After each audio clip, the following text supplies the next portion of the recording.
Hello, and welcome to Boring History for Sleep.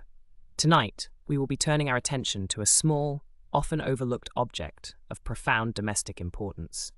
Consider for a moment the simple act of washing your hands or rinsing a plate in a modern kitchen sink. You turn the handle, and from the faucet emerges a soft, coherent stream of water.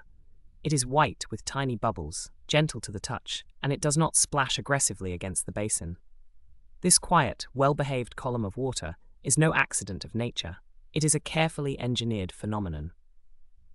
And the device responsible, a small metal or plastic cap at the very tip of the faucet, is the unsung hero of the modern plumbing fixture. But to truly understand the significance of this unassuming component, we must unscrew it, both literally and figuratively, and examine its quiet, meticulous history. The story of the standardized kitchen sink faucet aerator is not one of great battles or dramatic revolutions.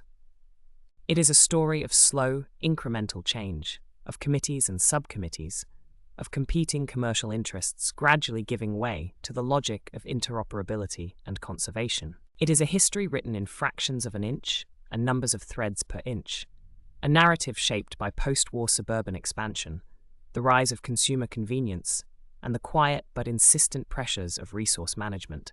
To begin, we must first appreciate a world without this device. Before the mid-20th century, the experience of using a kitchen faucet was markedly different. Water emerged from the spout in a solid, unyielding stream, what is known as a solid jet. The behavior of this jet was governed directly by the water pressure in the pipes and the simple geometry of the faucet's opening. At low pressure, it might be a placid and manageable flow.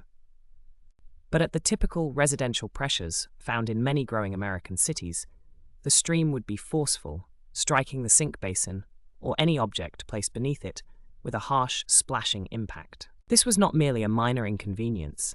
It created a constant need to wipe down countertops and backsplashes, and it made delicate tasks, like rinsing a single berry without bruising it, a frustrating exercise in flow control. The sound, too, was harsher, a sharp, glassy rush rather than the soft, white noise hiss we are accustomed to today. The solution to this everyday problem came not from a large plumbing corporation, but from a single, observant inventor named Eli Agnides. Born in Greece, Agnides was a prolific inventor with a keen eye for fluid dynamics. He noticed the inefficiency and inconvenience of the solid water stream and sought a way to soften it. His inspiration, it is said, came from observing the natural aeration of water in a waterfall, how the churning and tumbling action infuses the water with air, turning it white and soft. He reasoned that a similar effect could be achieved on a miniature scale at the tip of a faucet. His work culminated in a series of patents filed in the 1940s. The core concept was ingenious in its simplicity, a device that would use the velocity of the water itself to draw in atmospheric air and mix it intimately with the water stream before it exited the faucet. This is achieved through the Venturi effect. As the water is forced through a constricted opening, or orifice, inside the device, its speed increases and its pressure drops. This drop in pressure creates a partial vacuum in chambers connected to the outside air via small inlets. Air is thus sucked into the device and violently mixed with the fast-moving water. A series of fine mesh screens below the mixing chamber then breaks up the air into minuscule bubbles and shapes the resulting air-water mixture into a single, cohesive, non-splashing stream. The result was a stream that appeared more voluminous, felt softer on the hands, and, most importantly, did not splash. As we enter the 1950s, the primary period of our focus, the American landscape was undergoing a profound transformation. The post-war economic boom, the GI Bill, and a burgeoning middle class fueled an unprecedented wave of suburban housing construction. Developments like Levittown in New York and Pennsylvania became symbols of this new American dream, which was centered on the single-family home. A key feature of this dream was the modern, efficient kitchen. It was a space of gleaming chrome, Formica countertops, and new, time-saving appliances. The major plumbing fixture manufacturers of the day, such as American Standard, Kohler, Moen, and Delta, were all competing to place their products in these millions of new homes. It was in this fertile market that Agnides' invention, the faucet aerator, found its footing. Manufacturers quickly recognized the aerator's appeal. It was a small, relatively inexpensive addition to a faucet that offered a tangible and immediate improvement in user experience. It transformed the faucet from a simple water outlet into a more refined appliance, perfectly aligning with the era's emphasis on modern convenience. The soft, aerated stream was marketed as a feature of luxury and thoughtful design. However, this initial period of adoption throughout the 1950s and into the 1960s was characterized by a distinct lack of standardization. Each faucet manufacturer designed their faucets first and foremost with aesthetics and their own patented valve mechanisms in mind. The spout, and therefore the fitting for the aerator, was treated as an integral part of that unique design. There was no industry-wide agreement on what the diameter or the thread pitch of an aerator should be. A faucet from one company might feature a spout with a male thread of a certain diameter, requiring a female-threaded aerator to screw onto it. A competitor, meanwhile, might design a spout with a female thread, requiring a male-threaded aerator to screw into it. The specific measurements were a veritable Wild West of mechanical specifications. One might find a 13/16-inch diameter with 24 threads per inch, while another used a 7/8-inch diameter with a coarser 20 threads per inch. Still others might use proprietary, non-standard sizes that were unique to a single product line for a few years before being discontinued. For the manufacturers, this was not initially seen as a significant problem. It was simply a consequence of independent design. They supplied the correct aerator with the new faucet, and their primary concern was the initial sale, not the long-term serviceability of this small, replaceable part.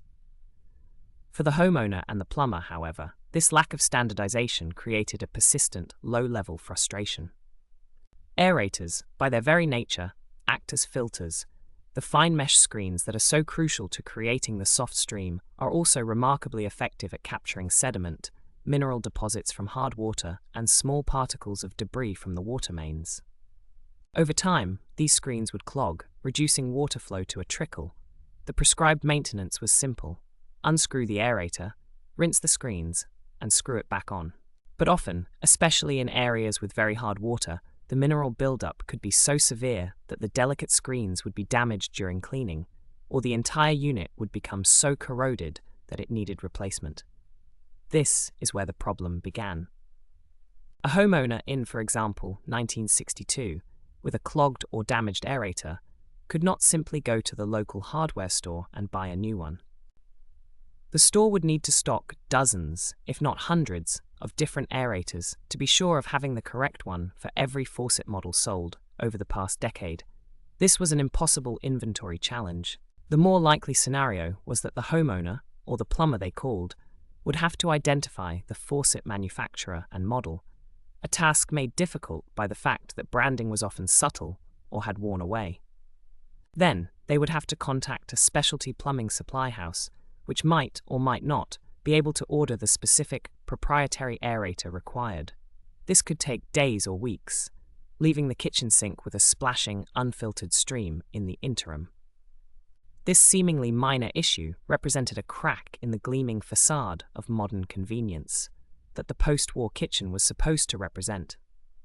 The materials used in the construction of these early aerators reflected the manufacturing norms of the 1950s.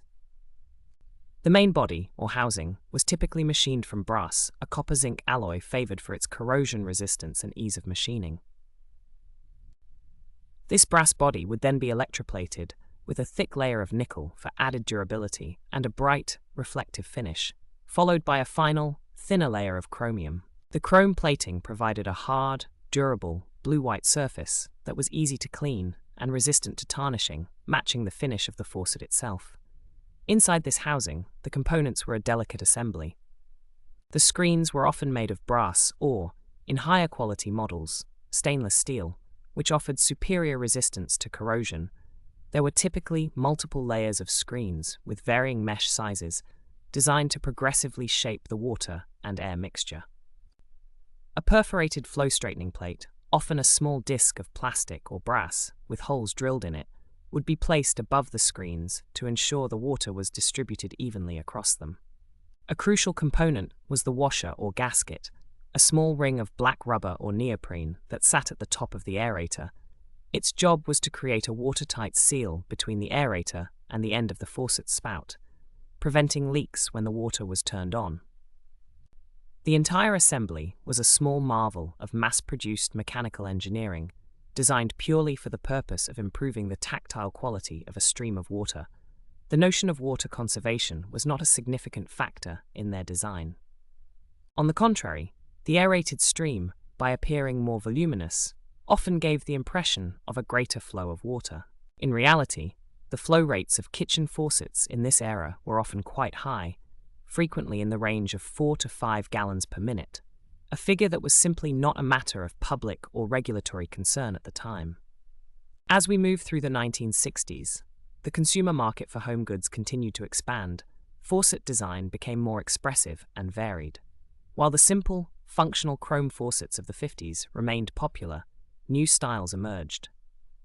Gooseneck faucets with high, arching spouts became fashionable, offering more clearance for filling large pots. Single-handle faucets, pioneered by companies like Moen and Delta, gained widespread acceptance, offering a new level of convenience in controlling both flow and temperature. With this proliferation of faucet designs, the problem of aerator non-standardization only deepened. Each new spout design represented a new potential thread size and configuration.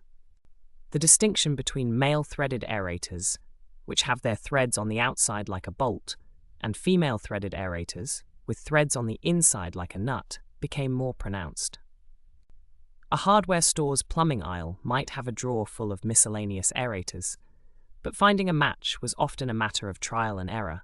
Plumbers developed tricks of the trade, carrying small kits with a variety of the most common, though still not standardized, replacement aerators. They would sometimes have to use thick layers of thread seal tape or gaskets to make a slightly mismatched aerator fit without leaking. This ad hoc system was inefficient, but it was the accepted reality of the industry at the time. The impetus for change did not come from a desire to solve the plumber's inventory problem, but from a far larger societal shift that began to take shape in the late 1960s and came to a head in the 1970s. This was the rise of the environmental movement and the sudden, shocking arrival of the energy crisis. The 1973 oil embargo sent shockwaves through the American economy and psyche. The previously unshakable belief in limitless, cheap energy was shattered. Suddenly, conservation became a national priority. Americans were asked to lower their thermostats, drive less, and find ways to reduce energy consumption in their daily lives. This new conservation ethic quickly extended to water usage. While water itself was not the primary concern in most parts of the country, the energy required to heat water was. It was understood that a significant portion of a household's energy bill came from its water heater, whether gas or electric. Every gallon of hot water that flowed down the drain represented a tangible amount of energy that had been consumed to heat it. Therefore, reducing the consumption of hot water was a direct way for a family to reduce its energy use and save money. This national focus on energy and water conservation presented the plumbing industry with a new design challenge. The faucet, and specifically its small attachment, the aerator, was identified as a key point of intervention. The high flow rates of 4 or 5 gallons per minute that had been standard for decades were now seen as wasteful. The goal became to reduce this flow rate significantly without sacrificing the performance and user experience that consumers had come to expect. This challenge led to the evolution of the aerator from a simple stream softening device into a sophisticated flow control device. The key innovation was the widespread integration of a flow restrictor into the aerator assembly. A flow restrictor is, in its most basic form, a small disc, usually made of a durable plastic like acetal or silicone, with a very precisely engineered orifice or hole in its center. This disc is placed within the aerator, typically at the water inlet. Regardless of the household's water pressure, within a typical range, this orifice allows only a specific, limited volume of water to pass through per minute. The physics are straightforward. The small opening provides a point of resistance, limiting the maximum flow. The design of these flow restrictors, however, was not entirely simple. The challenge was to reduce the flow rate to, say, 2.5 or 3.0 gallons per minute without making the stream feel weak or anemic. A simple reduction in flow would also reduce the velocity of the water entering the aerator's mixing chamber, which could in turn compromise the Venturi effect's ability to draw in air. A poorly designed low-flow aerator would produce a weak, unaerated, and unsatisfying stream. To counteract this, engineers began to redesign the internal geometry of the aerator. The shape of the water inlet channels and the mixing chamber were optimized to maintain high water velocity even at a lower volume. The flow restrictor itself was often designed with more than just a simple hole. It might have a star or cross-shaped opening to begin breaking up the water stream immediately, promoting better mixing with the air. The result of this engineering effort was the water-saving aerator, a device that could deliver a stream that felt robust and well aerated while using significantly less water. Throughout the 1970s, the adoption of these new water-saving aerators was largely voluntary. Manufacturers began to offer them as an option or as a standard feature on new ecological or economical faucet lines. Replacement aerator kits became available, allowing homeowners to retrofit their existing faucets. Public information campaigns, sponsored by utility companies and government agencies, encouraged this simple, do-it-yourself conservation measure. However, the old problem of non-standardization remained a significant barrier. A homeowner inspired to save water by replacing their old aerator would still face the same frustrating search for the correct thread size to fit their particular faucet. It became clear to many within the plumbing industry and in nascent regulatory bodies that for water conservation efforts to be truly effective on a national scale, a greater degree of standardization was necessary. This push for standardization became the quiet central drama of the industry in the late 1970s and throughout the 1980s. The process was not driven by a single decree, but was a slow convergence of interests, facilitated by trade organizations and standards-setting bodies. The most important of these were the Plumbing Manufacturers Institute, or PMI, and the American Society of Mechanical Engineers, or ASME. The ASME, through its system of codes and standards, provides a framework for ensuring the safety, reliability, and interoperability of mechanical devices. The relevant standard for plumbing fixtures is ASME A112.88.1, Plumbing Supply Fittings. For decades, this standard had been concerned with things like the material strength of faucets, the durability of their finishes, and the reliability of their valves.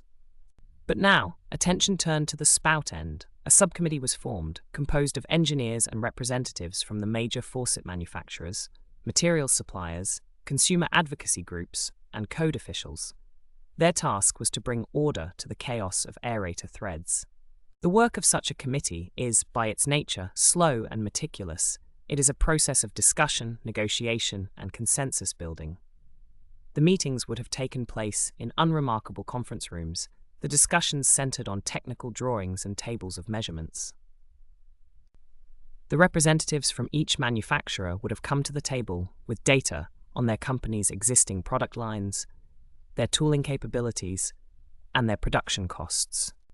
The challenge was to select a limited set of standard sizes that could serve the vast majority of new residential kitchen faucets, without placing an undue burden on any single manufacturer to completely retool their entire operation. There would have been debates over the merits of a 27 threads per inch pitch versus a 28 threads per inch pitch, the subtle differences in how they engage, and the ease of manufacturing. The goal was to find a sweet spot of specifications that was both mechanically sound and commercially feasible for the industry as a whole to adopt. Slowly, out of this deliberative process, a consensus began to emerge around a few key sizes that would become the backbone of the modern faucet aerator market. For standard-sized kitchen faucets, two specifications rose to prominence. The first was for male threaded aerators, the kind that screw into a female threaded spout. The standard became a diameter of 15/16 of an inch, with a thread pitch of 27 threads per inch. This is commonly written as 15/16-27. The second was for female threaded aerators, which screw onto a male threaded spout. The standard for this type became a diameter of 55/64 of an inch, also with 27 threads per inch, written as 55/64/27. These seemingly arbitrary fractions were not chosen at random. They were likely derived from existing, commonly used, though not universal tooling sizes within the industry, representing a path of least resistance for a majority of manufacturers. Adopting these standards meant that companies would have to adjust the machines that cut the threads on the ends of their faucet spouts. A significant but manageable investment. The benefit was clear. It would simplify their own inventory, streamline production, and, most importantly, create a predictable and serviceable replacement market for consumers. The adoption of these ASME standards throughout the 1980s was a gradual process. There was no single date on which all manufacturers switched over. Instead, as they designed new faucet models, they would engineer the spouts to conform to the new A112.18.1 standard. Older models might continue to be produced with their legacy proprietary threads for some time. But the direction of the industry was clear. By the end of the decade, the vast majority of new standard residential kitchen faucets sold in the United States featured one of these two common aerator thread sizes. This had a transformative effect on the replacement market. Hardware stores could now confidently stock just a few common aerator models and know that they would fit most recent faucets. The small plastic bags or blister packs containing replacement aerators could now be clearly labeled, "Fits most standard faucets." The era of the frustrating hunt for a proprietary aerator was, for new installations, drawing to a close. Running parallel to this standardization of physical dimensions was the codification of flow rates. While the 1970s saw voluntary conservation efforts, the 1980s saw the beginning of mandatory water efficiency regulations, primarily at the state level. California, often facing drought conditions, was a leader in this area. The California Energy Commission began to set maximum allowable flow rates for plumbing fixtures sold in the state. Other states, particularly in the arid West, followed suit. This patchwork of state regulations created a new kind of complexity for manufacturers. A faucet model might need to be produced with a 2.5 gallon per minute aerator for sale in California, but could be sold with a higher flow aerator elsewhere. This created logistical challenges and increased the incentive for a single national standard. The industry, through the PMI, began to work with the federal government, specifically the Department of Energy, to establish a uniform national standard for faucet flow rates. This work, which took place throughout the late 1980s, laid the groundwork for the landmark Energy Policy Act of 1992. While this act falls just outside our specified timeframe of 1950 to 1990, it is the direct culmination of the trends and efforts of the preceding 2 decades. It would federally mandate that all new residential kitchen sink faucets sold in the United States have a maximum flow rate of 2.2 gallons per minute. The quiet committee room work of the 1980s on standardizing aerator threads and developing reliable flow restriction technology is what made the smooth, nationwide implementation of this act possible. The technology inside the aerator continued to evolve during this period to meet these increasingly stringent flow rate requirements. As flow rates dropped below 2.5 GPM, simply aerating the stream became more challenging. An alternative technology began to appear, known as laminar flow. A laminar flow device, which fits into the same standardized aerator housing, does not mix air with the water. Instead, it uses a series of parallel channels, or a fine honeycomb-like structure, to straighten the water flow, producing a perfectly clear, solid-looking, and non-splashing stream. This type of stream is often preferred in healthcare settings, as it is thought to reduce the aerosolization of bacteria, but it also found a niche in high-end residential kitchen design, offering a different aesthetic from the traditional, white, aerated stream. The most common devices, however, continued to be aerators, but with more advanced internal components. The flow restrictors were often pressure compensating.